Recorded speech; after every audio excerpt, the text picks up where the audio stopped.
Box Cutter is the fourth season premiere of the American television drama series Breaking Bad, and its 34th episode overall.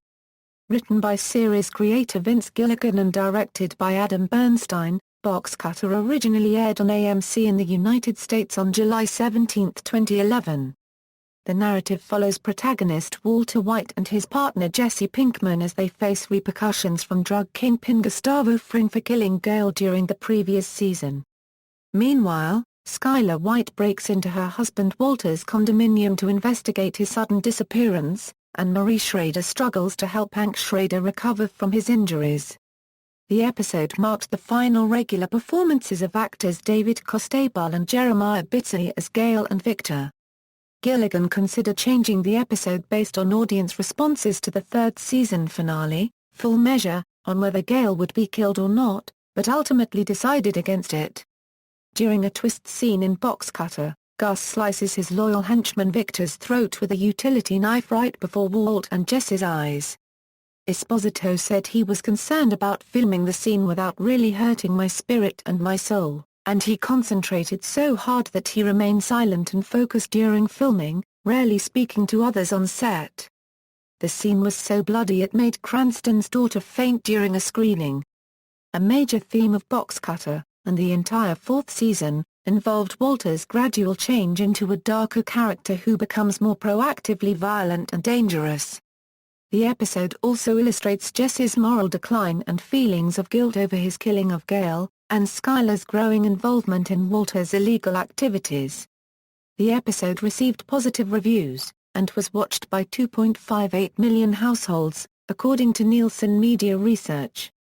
Until the fifth season premiere, Box Cutter was the most watched Breaking Bad episode in the series' history and the third highest rated season premiere for any AMC show, after the first two seasons' premieres of The Walking Dead. In 2012, Gilligan received the Writers Guild of America Award for Best Episodic Drama for his work on this episode. This marked his second win for individual work on Breaking Bad, along with his award from the pilot episode in 2009. Plot: during a pre-credits flashback sequence, methamphetamine manufacturer Gale excitedly sets up an underground meth lab for drug kingpin Gustavo Fring, with some equipment purchased from a German company called Madrigal Electromotive GmbH. Gale asks Gus about the blue meth being produced by chemist Walter, who at this point is not yet working for Gus. Gus explains he has reservations about hiring Walter, but Gale insists Gus hire him because of his superior product. After the opening credits, the story returns to the present day, where Walt's partner Jesse has just shot Gale to death on orders from Walt, who insisted that if Gale is dead, Gus could not kill them as he had planned because he would have nobody to produce meth for him. Gus' henchman Victor arrives at Gale's apartment and finds him dead, surrounded by neighbors who have just called the police. Victor finds a stunned Jesse still sitting in his car outside and forces him at gunpoint to return to the meth lab, where Gus employee Mike is holding Walter hostage. Mike, who is concerned that Victor was seen by bystanders at the murder scene, calls to inform Gus of the events. Victor, who has often watched Walter work, starts cooking meth himself to prove they do not need Walter and Jesse at all. Walter grows concerned when Victor proves better at the process than he expected. Meanwhile, Walter's wife Skyler observes Walter's car in her driveway and, not wishing her son Walter Jr. to see it, drives it a few blocks away to conceal it. Concerned about Walter's apparent disappearance, she calls their lawyer Saul, but he is too busy checking his office for listening devices, having grown paranoid from Walt's falling out with Gus. Skyler hires a locksmith to break into Walt's condo for her, claiming it belongs to her. When he hesitates to do so without identification, Skyler cries and insists her purse was stolen until he finally agrees. She finds little of interest inside the condo. Elsewhere, Skyler's sister Marie struggles to maintain her composure while caring for her bedridden husband Hank, who is still recovering from the multiple gunshots inflicted in the attempt on his life. A cranky Hank lashes out at Marie and scoffs when she speaks of the progress he is making at rehab, but Marie nevertheless maintains an outwardly positive demeanor. Gus arrives at the meth lab but says nothing. Walter soon launches into a nervous, rambling monologue of excuses and justifications, trying to convince Gus he needs Walter and Jesse alive. He claims it is Gus who is ultimately responsible for Gale's death, not they, and insists Victor cannot produce the meth Gus needs. Gus maintains his silence, even while changing into hazmat gear and selecting a box cutter, while Victor grins in anticipation. Never changing his demeanor, Gus suddenly slices Victor's throat, startling the others. Through the killing, Gus simultaneously punishes Victor, while delivering a stern message to Walter and Jesse. Gus drops the body to the floor and coldly eyes both Walter and Jesse to ensure his message was received. Gus quietly returns to his street clothes, then walks out of the lab, pausing only to say, "Well, get back to work," before disappearing. Later, Walter and Jesse dispose of Victor's body, the gun that killed Gale, and the box cutter in a barrel of hydrofluoric acid. During breakfast later, Walter insists to Jesse that Gale's death was necessary, but expresses concern that Gus will kill them at his next opportunity. Jesse doubts this, believing it will be too much trouble for Gus to find another drug manufacturer, and that both they and Gus understand the situation, neither can kill the other, so Gus might as well make them wish they were dead. The episode ends with police investigating Gale's apartment with the camera focusing on his lab notes which have yet to be discovered. Production. Box Cutter, the fourth season premiere of Breaking Bad, was directed by Adam Bernstein and written by series creator Vince Gilligan. Filmed in January 2011, the episode was edited by Skip McDonald, one of a handful of editors who have regularly worked on the series. It was broadcast on July 17, 2011, and was the first original Breaking Bad episode in 13 months, since the third season finale episode Full Measure aired in June 2010. AMC officials delayed the fourth season premiere until July because they felt the Nielsen ratings would be better during the summer. While Breaking Bad scripts are generally 50 pages long, the screenplay to Box Cutter was 43 pages long, and Gilligan was originally concerned because he did not want to stretch out the episode simply to pad the running time. Full Measure ended with Jesse's pulling a gun on Gale and firing directly into the screen, with Gale's death not visibly revealed on screen. This led to wide speculation among fans and reviewers that Jesse did not actually kill Gale, but rather aimed away from him and fired the gun. This speculation continued up until the original broadcast of Box Cutter, which confirmed Jesse indeed killed Gale. Gilligan said he never intended for that scene to be a cliffhanger and he thought it clearly conveyed that Gale had died. Box Cutter featured the final regular appearances of recurring Breaking Bad characters David Costabile and Jeremiah Bitsui who, respectively, played Gale, Teacher and Victor. Stand-up comedian Lavelle Crawford also made his first of several guest appearances in Box Cutter as Hal, Saul's new bodyguard. Gilligan stated that he named the episode Box Cutter mainly because it just sounded like a cool title, but also because he was concerned that the climax of the episode took so long to build to that, by calling it Box Cutter, perhaps I was thinking on some level, we'd better let the audience know that there's something at the end of this. Although the Breaking Bad staff always intended for Gale to be killed, the audience reaction to Full Measure made Gilligan and the Breaking Bad writing staff reconsider whether their plans were the best ones. However, Gilligan said they instead decided to follow their original plan, saying at the end of the day, the choice we made for how to press forward was the choice we felt was the most honest, and the one that would best continue the story. Giancarlo Esposito said that when he first read the script for Box Cutter, he was so shocked that he had to put it down and walk away from it. Esposito said he did not want to take any of the scene home with me, and had some deep concern about being able to do it and coming out of it unscathed, without really hurting my spirit and my soul. He worked through these concerns by justifying Gus' actions in that, by killing Victor, he was protecting everyone else who works for him. Nevertheless, he said it was a difficult moment for me to slit Victor's throat, and that during one take he tried to hush the character to make him die more calmly. That scene took 2 days to film, and Esposito remained silent and focused during filming, rarely speaking to the others on set. The boots he was originally given were too large and he was concerned that he would slip, which would be out of character for Gus, who was otherwise completely calm and in control. A costume designer quickly procured the right size boots for him. In writing the script, the Breaking Bad staff decided early on that Gus would not speak much during this scene because they felt it was more dramatic that way and more appropriate for his character. Esposito felt the scene was a pivotal moment not only for his character, but for Gus' relationship with Walter, and a warning that Walter should continue to operate Gus' way or risk death. Regarding his character's murder of Victor, Esposito said, "This had to be done. Someone did something, they got seen. It was about survival. This had to be done, but I could do it in a way that also sent a message to the people who weren't listening." Bryan Cranston said he was not expecting the episode to take the direction it did. He called the scene painful, but beautifully crafted, and reasonably so, and commented on the contrast between Gus' calm demeanor and Walter's tap dancing to stay alive. Cranston said of Esposito's performance, "When he plays that bad character, his eyes go dead, and all it takes is to look into his eyes."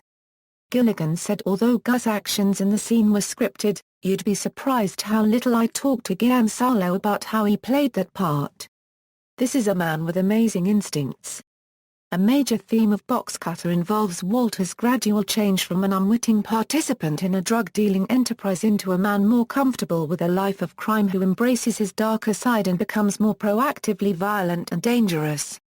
This development began during the latter episodes of the third season and would continue to be a major theme throughout the fourth season. The episode also introduced the ongoing theme of Jesse's moral decline and self-guilt over his killing of Gale.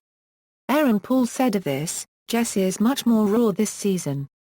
He's very distant, and he's turned to just utter chaos and destruction to keep his mind busy. When he's left alone in his own thoughts, that's when things can get kind of dangerous and scary for Jesse." The scene when Walter pleads with Gus demonstrates the paternal sense of protectiveness Walter has developed for Jesse. During that scene, Walter tells Gus, "You kill me, you have nothing. You kill Jesse, you don't have me." Jesse is visibly moved by the statement, which Aaron Paul described as the first moment that Jesse realizes that Walt's loyalty is to Jesse. Boxcutter also illustrated Skyler's growing involvement in Walter's illegal activities through the subplot in which she lies to a locksmith to break into Walter's house, going so far as to use her baby as a prop in her facade. After Skyler breaks into Walter's apartment, she finds the plastic eyeball of a teddy bear that has been part of the series since the second season. The eye has long been used as a symbol to identify Walter's gradual descent into a life of crime, and Skyler's discovery of it symbolizes her own similar descent. Jeremiah Bitsui sprained his ankle during filming of the scene when Walter and Jesse shoved his corpse into a barrel to dispose of it with hydrofluoric acid. Following that scene, Jesse lifts the barrel with a forklift and it is lit in a way that the barrel can be seen through. This was accomplished by backlighting the barrel and tying monofilament to the bottom of it, which staff members then moved and twisted outside of the view of the camera to create the lighting effect. Cultural references: during a scene when Gale's neighbor calls police to report his murder, a clock in Gale's apartment reads 10:13. This is a deliberate reference to the number 1013, which frequently appeared in The X-Files, where Vince Gilligan worked as a writer and producer and Bryan Cranston as an actor. It refers to the name of X-Files creator Chris Carter's production company 1013 Productions, which in turn is a reference to Chris Carter's birthday, October 13th. A copy of Everything's Eventual, a collection of short stories by Stephen King, can be seen in Gale's apartment. After Walter and Jesse are released by Gus, they eat lunch at Denny's, a coffee shop and family restaurant chain. During this scene, they are wearing matching t-shirts with country music singer Kenny Rogers on them. The t-shirts are deliberately not explained in the episode, but Vince Gilligan said he believed Mike simply bought the first articles of clean clothing he could find for Walter and Jesse after their clothes were soaked with Victor's blood. During the final scene of Boxcutter, when Walter walks back to his condominium, the Alex Ebert song Truth plays in the background. Reception Initial screening and ratings Boxcutter was first publicly shown on June 28, 2011, at the Grauman's Chinese Theatre in Hollywood. During the scene when Gus killed Victor, Bryan Cranston's daughter Taylor fainted in her seat inside the theater at the sight of all the blood. This prompted theater officials to briefly interrupt the screening and ask for a doctor in the audience, causing a brief panic among the crowd. The violent scenes in Box Cutter proved so bloody that AMC included a disclaimer warning about the violence at the start of the episode and after the commercial break halfway through the episode. In its original American broadcast, Box Cutter was seen by an estimated 2.58 million household viewers, according to Nielsen Media Research.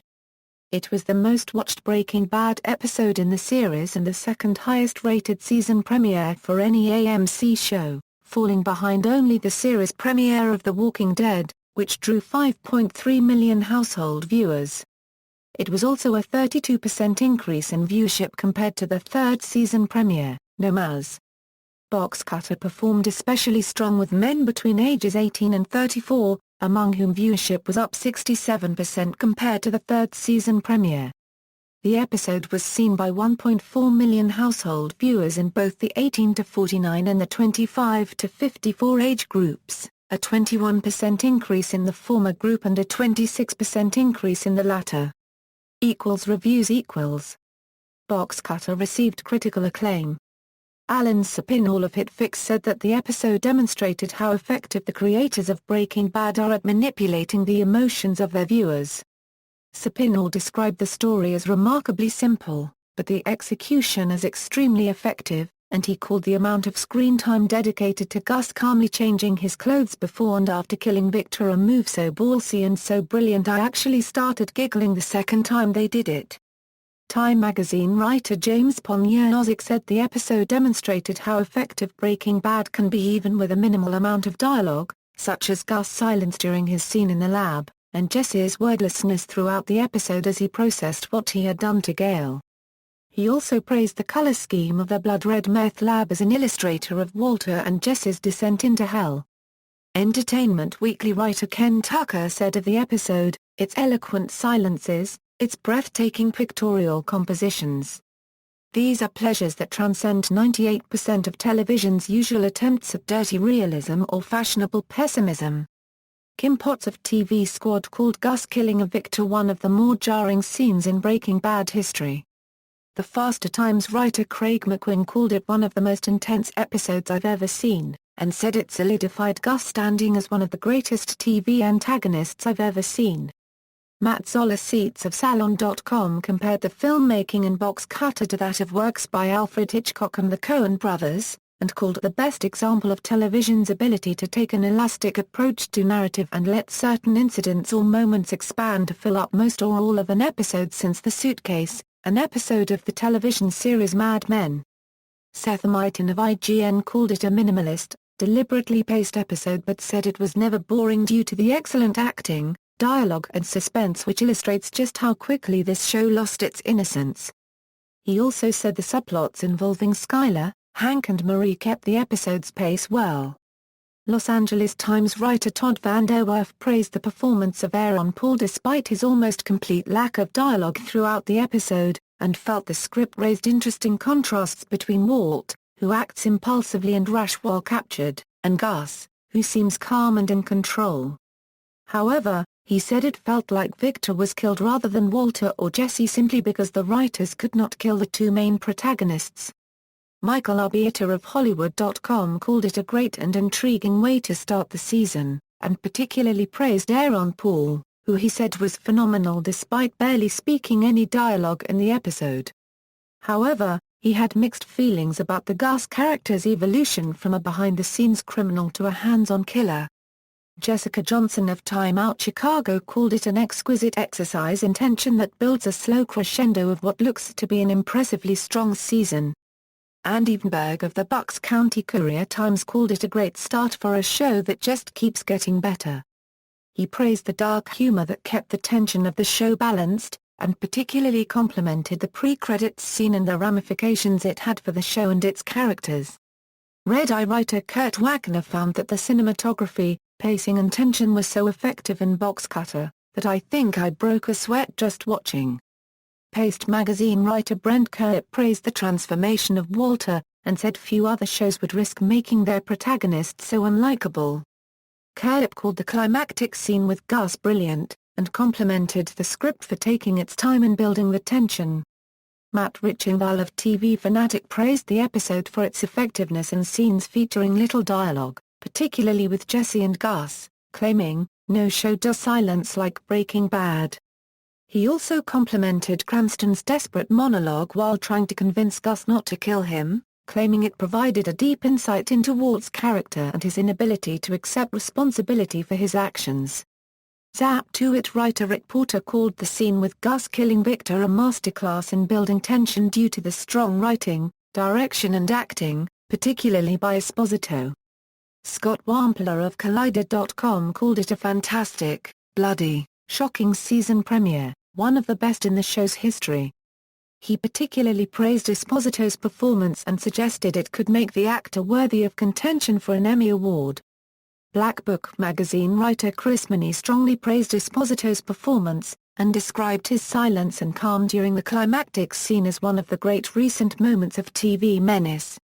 June Thomas of Slate magazine called it a fine opening episode that did not advance the plot significantly but served as an artful reminder of where the characters stand psychologically. Thomas said she believed the episode demonstrated that Walter is in fact a weak man, comparing his useless pleas to Gus to his ineffective attempts to mislead Skyler about his drug manufacturing activities in earlier seasons. Not all reviews were positive. Jessica Gross, also of Slate magazine, said while she prefers episodes that mixed its darker aspects with black humor, Box Cutter was all claustrophobia and fear. The Philadelphia Inquirer columnist David Hildebrand condemned the violent scene with Victor's death, which he called totally gratuitous. Serving no plot or character purpose. References. External links, Box Cutter at the official Breaking Bad site, Box Cutter at the Internet Movie Database, Box Cutter at TV.com.